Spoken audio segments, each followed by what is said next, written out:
ಈ ಚಳಿ ವೆದರ್ಗಂತೂ ಏನಾದರೂ ಸ್ಪೈಸಿಯಾಗಿ ತಿನ್ನಬೇಕು ಅನಿಸುತ್ತೆ. ಸೊ ಹಾಗಾಗಿ ಒಂದು ಸ್ಪೈಸಿ ಆಗಿರುವ ರೈಸ್ ಜೊತೆ ಬಂದಿದ್ದೇನೆ. ತುಂಬಾ ಅಂದರೆ ತುಂಬಾ ಚೆನ್ನಾಗಿರುತ್ತೆ. ಮಿಸ್ ಮಾಡದೆ ಒಮ್ಮೆ ಟ್ರೈ ಮಾಡಿ. ನಿಮ್ಗೆ ಆಲ್ರೆಡಿ ಗೊತ್ತಿರುತ್ತೆ, ಪಾಲಕ್ ರೈಸ್ ತುಂಬಾ ಚೆನ್ನಾಗಿರುತ್ತೆ.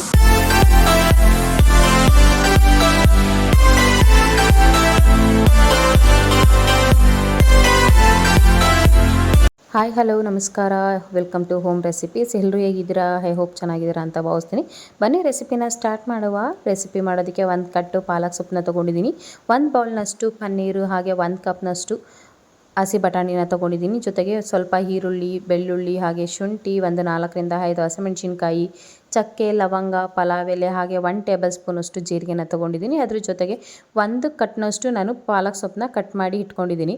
ಸೊ ಇವಾಗ ಸ್ವಲ್ಪ ಫ್ರೈ ಮಾಡ್ಕೊಳ್ಬೇಕಾಗತ್ತೆ. ಅದಕ್ಕೆ ಒಂದು ಪಾತ್ರೆ ಅಥವಾ ಕುಕ್ಕರ್ನಲ್ಲೇ ನಾನು ಒಟ್ಟಿಗೆ ಮಾಡ್ತಾಯಿದ್ದೀನಿ. ಇದನ್ನು 1 ಪಾಟ್ ರೆಸಿಪಿ ಅಂತಲೂ ಕೂಡ ಕರಿಬೋದು.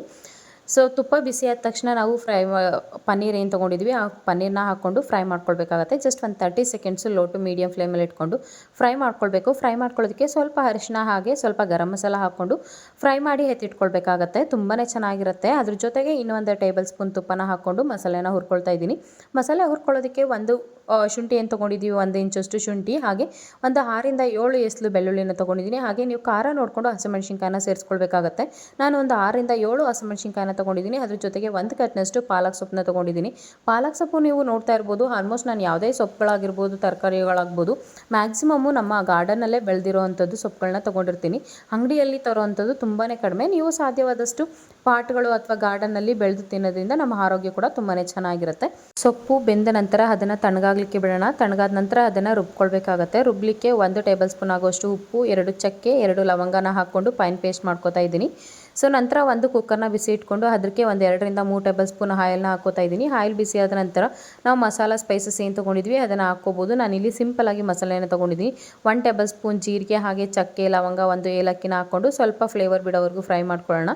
ಫ್ರೈ ಮಾಡ್ಕೊಂಡು ನಂತರ ಅದಕ್ಕೆ ಕಟ್ ಮಾಡಿ ಇಟ್ಕೊಂಡಿರೋಂಥ ಈರುಳ್ಳಿನ ಹಾಕೋತಾ ಇದ್ದೀನಿ. ನಾನಿಲ್ಲಿ ಒಂದು ಮೀಡಿಯಮ್ ಸೈಜ್ದು 2 ಈರುಳ್ಳಿನ ಸ್ಲೈಸಾಗಿ ಕಟ್ ಮಾಡಿ ಹಾಕ್ಕೊಂಡಿದ್ದೀನಿ. ಸ್ವಲ್ಪ ಗೋಲ್ಡನ್ ಬ್ರೌನ್ ಆಗೋವರೆಗೂ ಫ್ರೈ ಮಾಡಿದ ನಂತರ ನಾವು ತೊಗೊಂಡಿರೋಂಥ ಬಟಾಣಿನ ಸೇರಿಸ್ಕೊಳ್ಬೇಕಾಗತ್ತೆ. ಸೊ ನೀವು ಹಸಿ ಬಟಾಣಿ ಇದ್ದರೆ ಹಸಿ ಬಟಾಣಿ ಕೂಡ ಸೇರಿಸ್ಕೋಬೋದು, ಅಥವಾ ಒಣಗಿರೋವಂಥ ಬಟಾಣಿ ಆದರೆ ಓವರ್ ನೈಟ್ ನೆನೆಸ್ಬಿಟ್ಟು ಹಾಕ್ಕೊಳ್ಬೋದು. ಸ್ವಲ್ಪ ಫ್ರೈ ಆದ ನಂತರ ನಾವು ರುಬ್ಬಿಟ್ಕೊಂಡಿರೋಂಥ ಮಸಾಲೆನ ಹಾಕ್ಕೊಳ್ಬೇಕಾಗತ್ತೆ. ಸೊ ಈ ಎಣ್ಣೆಯಲ್ಲಿ ತುಂಬ ಹೊತ್ತು ಫ್ರೈ ಮಾಡೋ ಅವಶ್ಯಕತೆ ಇರೋದಿಲ್ಲ, ಯಾಕಂದರೆ ಸೊಪ್ಪು ಆಲ್ರೆಡಿ ಬೆಂದಿದೆ. 1 ರಿಂದ 2 ನಿಮಿಷ ಫ್ರೈ ಆದರೆ ಸಾಕಾಗತ್ತೆ. ಸೊ ಈ ಫ್ರೈ ಆಗೋ ಟೈಮಲ್ಲೇ ಇದಕ್ಕೆ ಸ್ವಲ್ಪ ರೆಡ್ ಚಿಲ್ಲಿ ಪೌಡರು, ಹಾಗೆ ಸ್ವಲ್ಪ ಗರಂ ಮಸಾಲೆನ ಸೇರಿಸ್ಕೊಳ್ಬೇಕಾಗತ್ತೆ. ಹಾಗೆ ಸ್ವಲ್ಪ ಧನಿಯಾ ಪೌಡರ್ನ ಕೂಡ ಸೇರಿಸ್ಕೊತಾ ಇದ್ದೀನಿ. ನೀವು ಖಾರ ನೋಡಿಕೊಂಡು, ಯಾಕಂದರೆ ಆಲ್ರೆಡಿ ಹಸಿಮೆಣ್ಸಿನ್ಕಾಯಿ ಕೂಡ ಸೇರಿಸಿರ್ತೀವಿ, ನೀವು ಖಾರ ನೋಡಿಕೊಂಡು ಸ್ವಲ್ಪ ಹೆಚ್ಚು ಕಡಿಮೆ ಮಾಡ್ಕೊಳ್ಬೋದು. ಇದು ಸ್ವಲ್ಪ ಸ್ಪೈಸಿ ಆಗಿದ್ರೇ ತುಂಬ ಚೆನ್ನಾಗಿರುತ್ತೆ. ಸೊ ಹಾಗಾಗಿ ನಾನು ರೆಡ್ ಚಿಲ್ಲಿ ಪೌಡರ್ನ ಎಕ್ಸ್ಟ್ರಾನೇ ಸೇರಿಸ್ಕೊತಾ ಇದ್ದೀನಿ.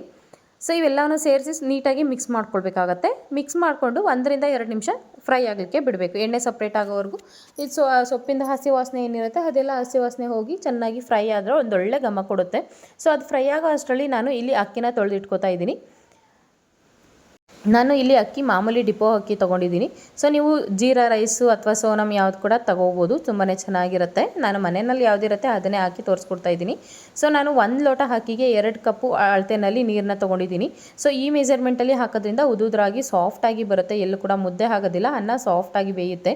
ಸೊ 1 ಕಪ್ಗೆ 2 ಕಪ್ ಅಳತೆನಲ್ಲಿ ನೀರನ್ನ ಸೇರಿಸ್ಕೊಂಡು ಹಾಗೆ ಅಕ್ಕಿ ಹಾಕ್ಕೊಂಡು ಅದ್ರ ಜೊತೆಗೆ ನಾವು ರುಚಿಗೆ ಎಷ್ಟು ಬೇಕೋ ಅಷ್ಟು ಉಪ್ಪನ್ನ ಸೇರಿಸ್ಕೊಂಡು ಲಾಸ್ಟಲ್ಲಿ ನಾವು ಫ್ರೈ ಮಾಡಿ ಇಟ್ಕೊಂಡಿರುವಂಥ ಪನ್ನೀರನ್ನ ಸೇರಿಸ್ಕೊತಾ ಇದ್ದೀನಿ. ಅದ್ರ ಜೊತೆಗೆ ಸ್ವಲ್ಪ ಕೊತ್ತಂಬರಿ ಫೈನಲ್ ಟಚ್ ಆಗಿ ಹಾಕ್ಕೊಂಡು ಅದ್ರ ಜೊತೆಗೆ ಸ್ವಲ್ಪ ತುಪ್ಪನೂ ಕೂಡ ಸೇರಿಸ್ಕೊತಾ ಇದ್ದೀನಿ. ಸೊ ಈ ಒಂದು ಪನ್ನೀರ್ ರೆಸಿಪಿ ಇರೋದ್ರಿಂದ ಸ್ವಲ್ಪ ತುಪ್ಪನೇ ಸೇರಿಸೋದ್ರಿಂದ ಫ್ಲೇವರ್ ಇನ್ನೂ ಹೆಚ್ಚಾಗುತ್ತೆ. ಸೊ ಹಾಗಾಗಿ ಸ್ವಲ್ಪ ತುಪ್ಪನ ಹಾಕ್ಕೊಂಡು ಲಿಡ್ನ ಕ್ಲೋಸ್ ಮಾಡಬೇಕಾಗತ್ತೆ. ಜಸ್ಟ್ 1 ವಿಷಲ್ ತೊಗೊಂಡ್ರೆ ತುಂಬಾ ಚೆನ್ನಾಗಿರುತ್ತೆ. 1 ವಿಷಲ್ ಆಗಿದೆ ನೋಡ್ತಾ ಇರ್ಬೋದು. ಸೊ ಇವಾಗ ಲಿಡ್ನ ಓಪನ್ ಮಾಡ್ತಾ ಇದ್ದೀನಿ. ಸೊ ಸೂಪರ್ ಆಗಿರುವಂಥ ಪಾಲಕ್ ಪನ್ನೀರ್ ರೈಸ್ ರೆಡಿ ಆಗುತ್ತೆ. ಸೊ ನೋಡ್ತಾ ಇರ್ಬೋದು, ಉದುರಾಗಿ ಸಾಫ್ಟಾಗಿ ಬೆಂದಿದೆ, ಎಲ್ಲೂ ಕೂಡ ಮುದ್ದೆ ಆಗಿಲ್ಲ, ಹಾಗೆ ಒಳ್ಳೆ ಘಮ ಅಂತೂ ಬರ್ತಿದೆ. ತುಂಬಾ ರುಚಿಯಾಗಿರುತ್ತೆ. ಸೊ ಬಿಸಿ ಬಿಸಿ ತಿಂತಾಯಿದ್ರಂತೂ ಇದ್ರ ಜೊತೆಗೆ ಯಾವುದು ಕೂಡ ಬೇಡ. ಸೊ ಅಷ್ಟು ಸೂಪರಾಗಿ ಬಂದಿತ್ತು ಅಂತಲೇ ಹೇಳ್ಬೋದು. ನಾನಿಲ್ಲಿ ಮೊಸರು ಬಜ್ಜಿ ಜೊತೆ ಸರ್ವ್ ಮಾಡ್ತಾಯಿದ್ದೀನಿ. ಸೊ ನೀವು ಹಾಗೆ ಕೂಡ ಬಿಸಿ ಬಿಸಿನಲ್ಲಿ ತಿನ್ಬೋದು, ತುಂಬಾ ರುಚಿಯಾಗಿರುತ್ತೆ. ಮಿಸ್ ಮಾಡದೆ ಒಮ್ಮೆ ಟ್ರೈ ಮಾಡಿ, ಹೇಗೆ ಬಂತು ನನಗೆ ಕಮೆಂಟ್ ಸೆಕ್ಷನಲ್ಲಿ ತಿಳಿಸಿ. ಹಾಗೆ ಈ ವಿಡಿಯೋ ಇಷ್ಟ ಆಯಿತು ಅಂದರೆ ತಪ್ಪದೆ ಒಂದು ಲೈಕ್ ಮಾಡಿ. ಹಾಗೆ ಇದೇ ರೀತಿ ಈಸಿ ರೆಸಿಪೀಸ್ಗೋಸ್ಕರ ನನ್ನ ಚಾನಲ್ನ ಸಬ್ಸ್ಕ್ರೈಬ್ ಮಾಡಿಕೊಂಡು ಬೆಲ್ಲೈಕನ್ನಲ್ಲಿ ಹಾಲ್ನ ಸೆಲೆಕ್ಟ್ ಮಾಡ್ಕೊಳ್ಳಿ. ಮತ್ತೊಂದು ಹೊಸ ರೆಸಿಪಿಯೊಂದಿಗೆ ಮತ್ತೆ ಸಿಗ್ತೀನಿ. ಅಲ್ಲಿವರೆಗೂ ಹೀಗೆ ಸಪೋರ್ಟ್ ಮಾಡ್ತಾಯಿರಿ. Thank you for watching.